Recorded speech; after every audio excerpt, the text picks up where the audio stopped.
dog is doing.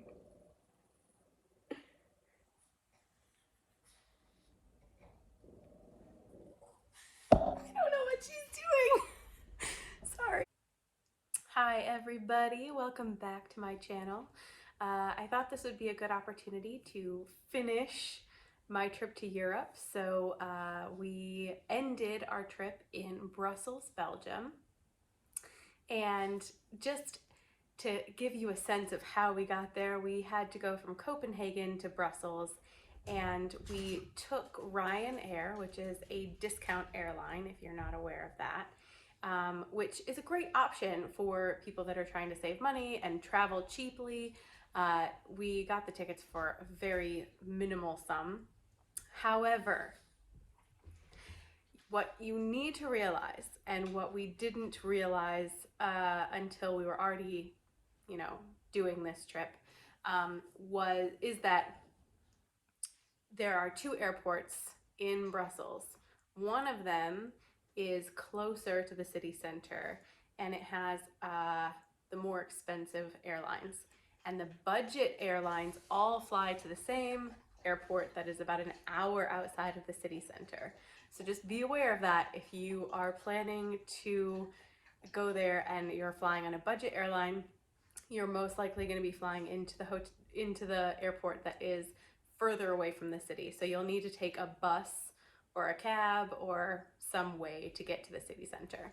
Had we known that the buses at this airport went to more than just Brussels city center, we would have maybe planned to go to another city first.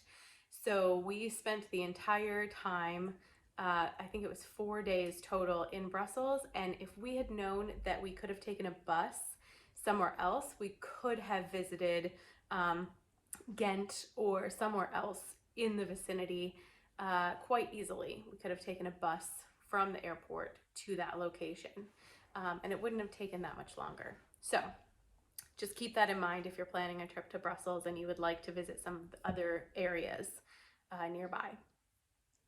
So we took a bus from the airport. It was quite late at night, so we didn't get to see much on the bus ride. It was just basically the highway. And then it dropped us off at the main bus station in Brussels. And again, it's late at night.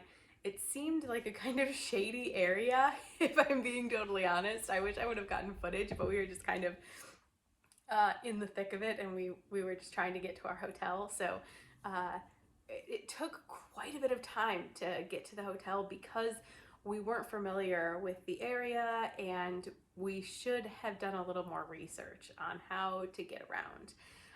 We didn't want to take a cab. We wanted to save a little bit of money, and it was too far to walk. So we ended up taking the metro, but it took a long time for us to find the metro station.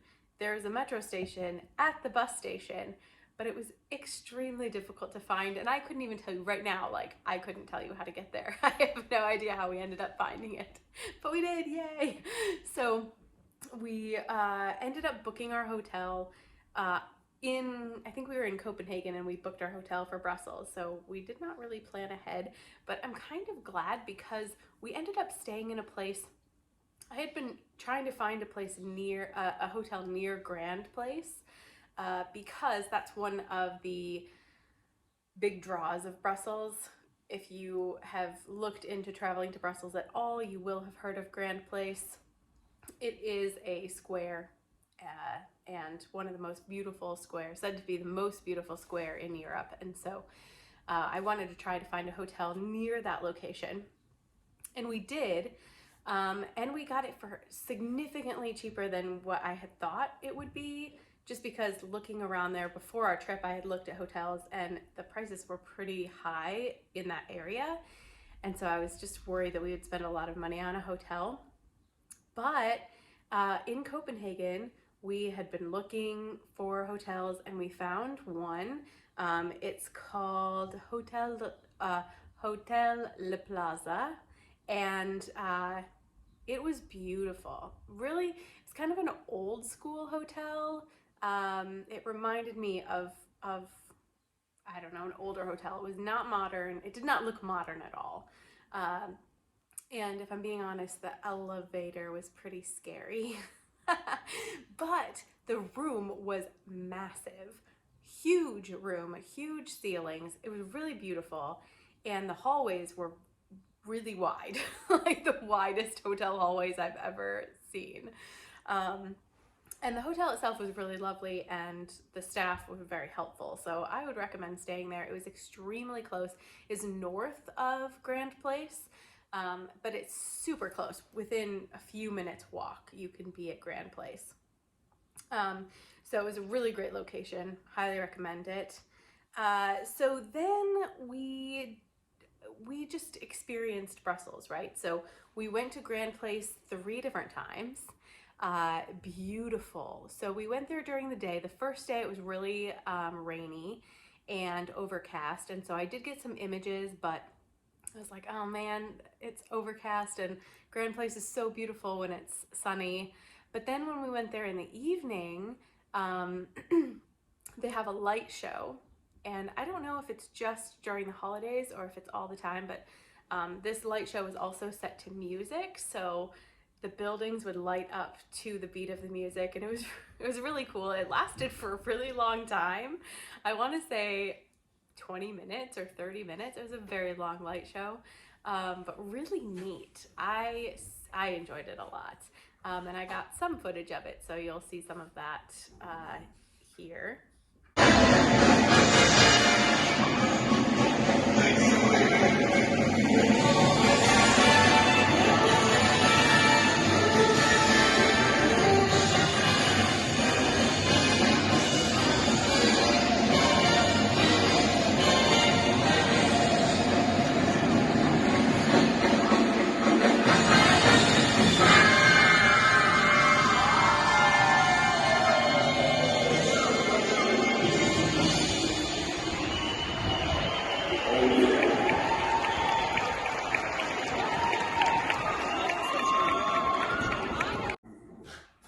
So Grand Place itself is a UNESCO World Heritage Site. It became a UNESCO World Heritage Site in 1998, and again, it's said to be the most beautiful square in Europe. Obviously, I have not been to all of the squares in Europe, so I can't attest to that, but it is really beautiful and very big. So grand is an apt word for it because it is very, very large. And as you might have guessed, it's one of the most popular tourist destinations in Brussels, and so there were a lot of people there. It was crowded.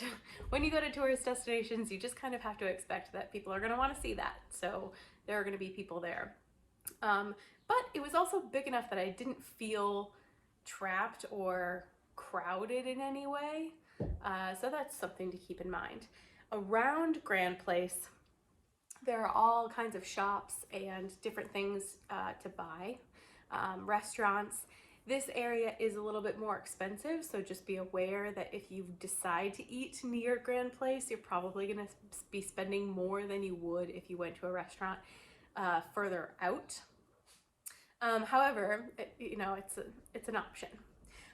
So there's a cool area called Les Galeries Saint Hubert. I'm sure I'm saying that wrong. I'm so sorry. But this is like indoor shops. It's an arcade, if you know what that is. It's like a long indoor hallway. It has a glass ceiling, really, really beautiful. And just shops are lining it. So if it is overcast, raining, or cold, or super hot, this might be a good place to get away from that because it is inside and keeping you from the elements. However, there's still a lot to see and do by walking along the arcade. You'll find a lot of chocolatiers and chocolate shops in this area, and Belgium is known for its chocolate, and wow, did it deliver. The chocolate there is so, so good. The food was really good. We went to a restaurant. They're known for their chocolate, but something that I didn't realize until I got there was that they're also known for mussels. And I had never had mussels before. Shellfish just kind of scare me a little bit. But when in Brussels, get mussels. Ha! I just thought of that. I'm so dumb. So anyway, we went to Chez Leon to get mussels because it got good ratings on Google for mussels, and we just wanted to experience that. This restaurant was extremely popular, super crowded. If I'm being perfectly honest, it wasn't that good. Like, maybe I just don't like mussels, but I mean, the food was just okay. We also had cheese croquette, and that was good because it's fried cheese. Like, how can you not like that? And then the mussels that we got were baked with cheese and like garlic butter on them, which were really good. But I think if I get mussels again ever, I would like to just do a pure like tasting of mussels without cheese and just maybe in a simple I don't know what I'm trying to say. Simple preparation. There we go. A simple preparation so that I can really taste the mussels, because this was just cheese. Yeah, so I wouldn't say don't go to Chez Leon because it is kind of a cool restaurant and it's very old. It's been there for a really long time, and they are known for their mussels, so it's possible that I just either don't like mussels or just got the wrong dish. So do your research yourself and determine whether or not you want to go there or maybe try somewhere else.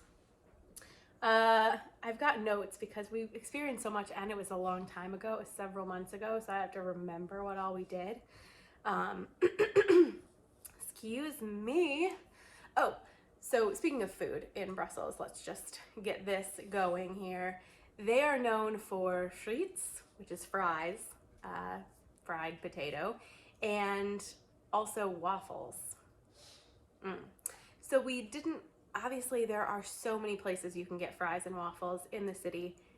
You probably could spend a week there and not be able to try every single one because there are just so many.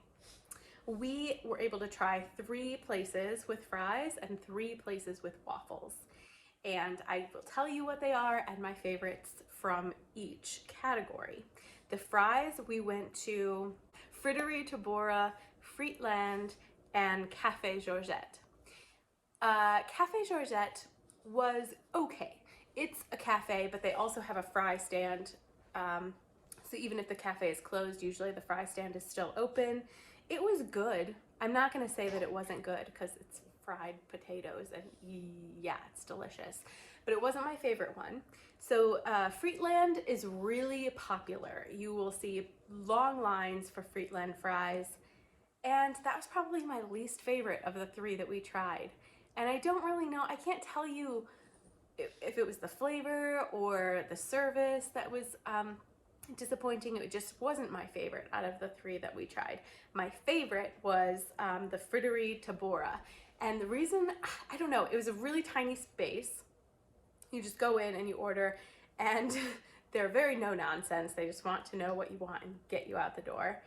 And you can get the sauce put on top of the fries, which is pretty traditional, or you just get it on the side. And we got it on top once, and then we tried to get it on the side for the rest of the time, because when they put it on top, you get a ton of sauce right on the top, but then once you eat that, the bottom fries don't have any sauce. So if you get it on the side, you're able to ration a little bit easier.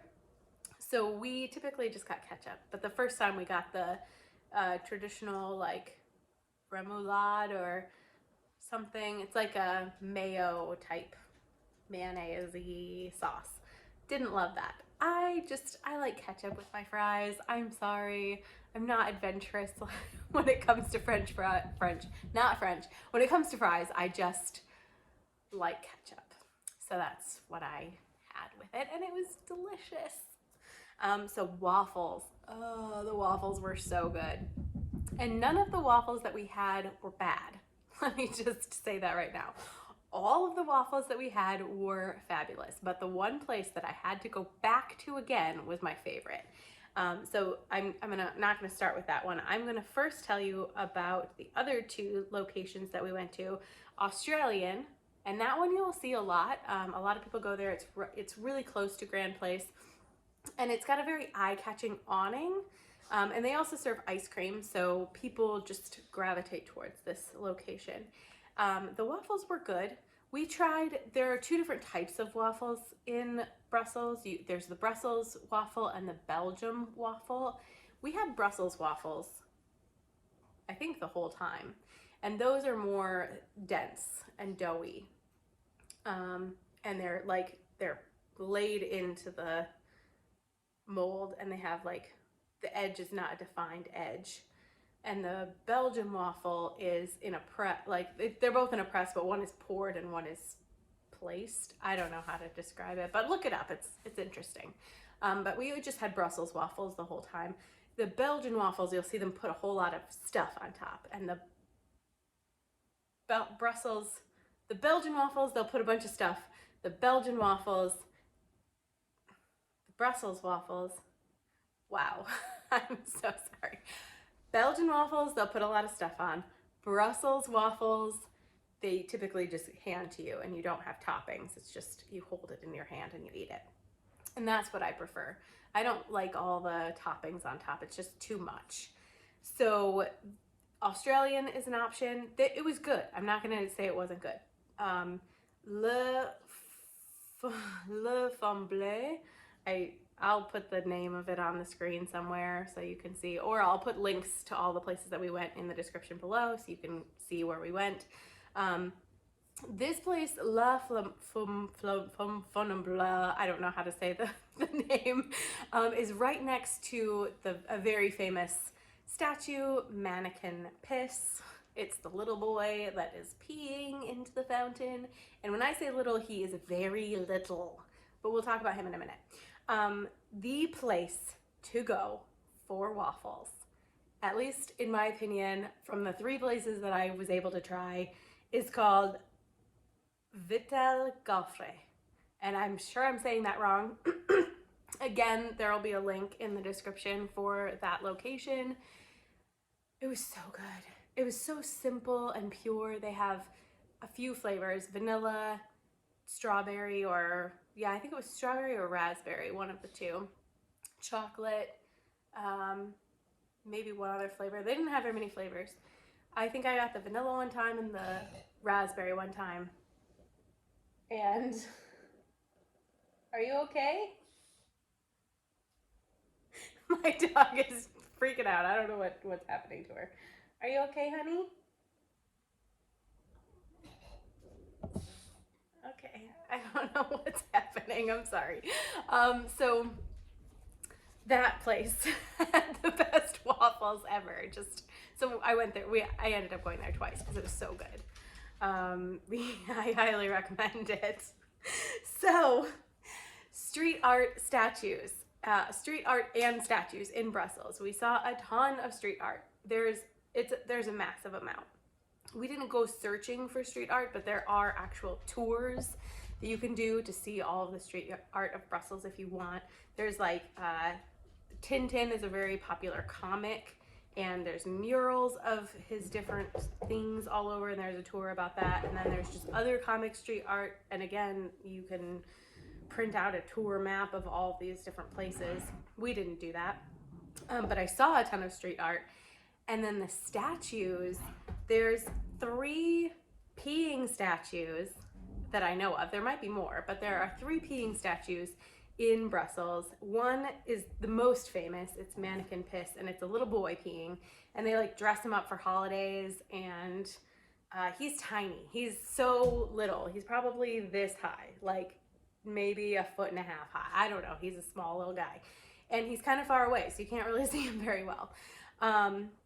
And then there's Jeanneke-Pis, I don't know. It's the girl version. So this is little girl. It's like squatting and peeing. And she is in a very remote little area behind a crate. And we sought her out because I wanted to see her. And I got some pictures. But yeah, not as popular. Nobody else was there. And then there's Jeanneke-Pis, which is a dog peeing on a pole. So it's just a weird, I don't know, it's weird to me. So anyway, those three statues, peeing statues, yes. And then there's street art everywhere. So I sought out those statues just because I was intrigued. I actually didn't know about the dog one. We just kind of accidentally stumbled on it. So there you go. Let's see. There are so many more things that I want to talk about, but time is getting away from me. We went to this really good cafe called Peck 47, and it was close to Grand Place. We spent a lot of time in that area because we walked everywhere. After we got to our hotel, we didn't take any other form of transportation besides walking the entire time we were there. So Peck 47, free water, bathrooms, really good coffee, and really good food. So I highly recommend trying them out. It's a pretty small cafe and it's pretty popular. We had to stand in line for a little bit when we went there for brunch, but it was 100% worth it. So good, and it really didn't take that long to get a seat. They make waffles, but they put stuff on top. So I had like this chorizo waffle with poached eggs and a sauce on top. It was really, really good. I don't think it was hollandaise. I think it was something else, but super, super delicious. So if you want a different take on waffles in Brussels, that's an option too. Highly recommend it. They do have some odd drinks that you can get there, and they do their own juices and smoothies as well. So you can get some really fresh things there. We got a charcoal latte, which we thought might have coffee in it, but it did not. It was just like warm milk and charcoal. It didn't taste bad, but yeah, it was just kind of strange. I got a hot chocolate there, and that was really good. So Peck 47, definitely recommend trying that out. We did not go to the Atominium, which is the big structure that you'll see a lot. It was really far outside of where we were staying, and it would have taken like 40 minutes to get there, and we just didn't. Maybe it was worth it, but we didn't go this time. So maybe next time we're in Brussels.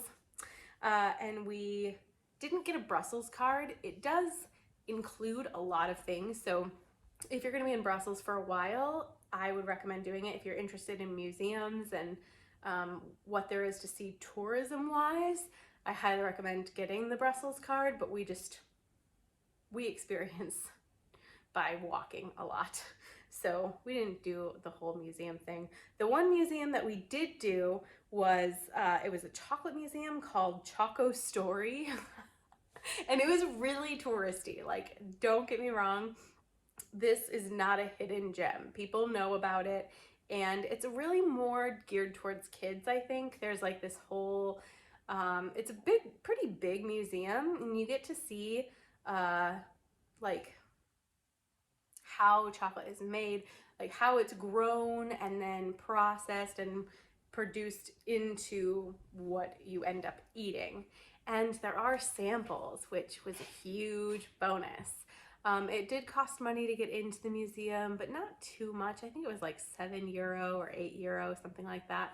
It wasn't very expensive, and you get free chocolates, or like chocolate is included, so you know, you're basically paying for that.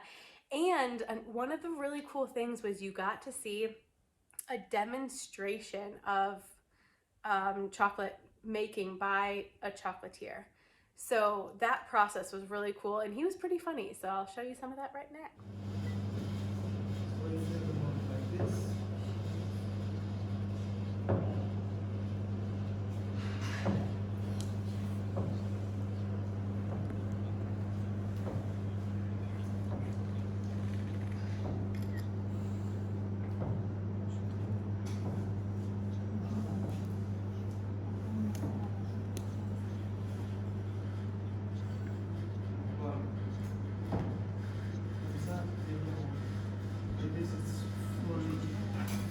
What we do is from the top,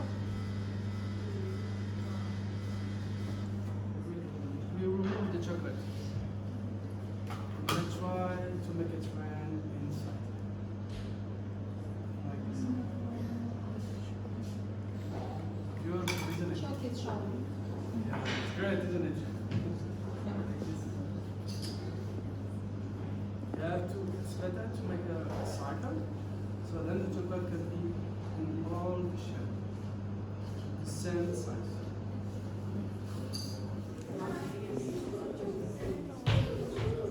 There we go. And then the last thing I guess I want to talk about is Delirium Village. And if you don't know Delirium beer, it's a brand of beer. You can get it a lot of different places. You can get it here in the US, but you can't get all of their beers. You can only get a few of them here. And something that I had there that was so good is like a fruit beer called Floris.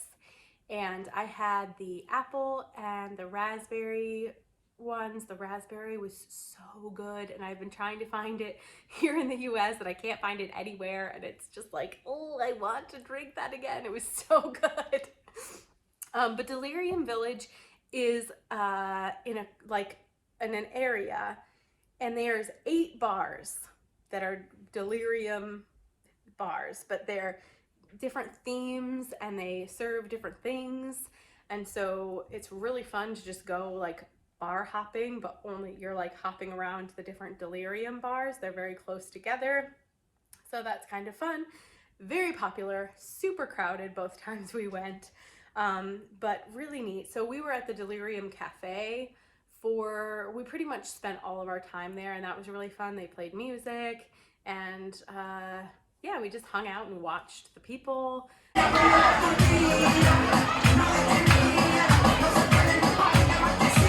And drank beer, and it was really nice and fun time, relaxing. I liked it. Yeah, I can't believe that's it. But then to go back, so our ticket, what I want to say, our ticket was through Air France, and we got an amazing deal through Air France. And the ticket was basically fly from Chicago to Paris, and then take a train from Paris to Brussels. And then to go back, you would take the train from Brussels to Paris, and then get on your flight from Paris to Chicago. But we didn't want to go to Brussels right away. We wanted to end in Brussels and come back. And the reason why we wanted to do that was just because we didn't want to spend all of our time in Brussels, and yeah. So we wanted to just stay in Paris. We were a little bit worried because we have heard before that if you don't, go on every leg of your trip, then they'll cancel those subsequent legs, the rest of the legs of the trip, and you're stranded or you have to buy another ticket. So we were a little bit worried about that, and we did some research to try to find out if we didn't take the train from Paris to Brussels, would that cancel out the rest of our trip, our return trip? And we didn't really get a satisfactory answer, so we just took a risk. And when we got to Paris, we went to the ticket station for the train and got our train tickets, but then we didn't actually get on the train. And that was a little scary because you're like, well, what if they cancel their, like, I don't know if they scan the tickets at the train or whatever. So we just didn't do it. And then, so that was a little bit of a question mark on the way back when we got to the train station, like, would they allow us to get our tickets or not? And thank God, it didn't cancel out our trip. So we got our tickets from the train ticket from Brussels to Paris, no problem. And our flight from Paris to Chicago, no issues. So if you run across that, it is an option to do. I would not skip the train. Like, if you were gonna buy that same ticket, I wouldn't skip the train for the return journey. But going to, I think, is fine. Just do your own research on it, but for us it worked out the way that it worked out, and I'm really grateful because that would have been really a bummer to have to buy another ticket to get home. So yeah, I hope you enjoyed this video. I know it was really long. Thank you for watching. If you enjoy this kind of content, if you like me, please subscribe and also comment and like this video and watch the other videos. Thank you so much, and I'll see you next time for a chocolate tasting. Bye.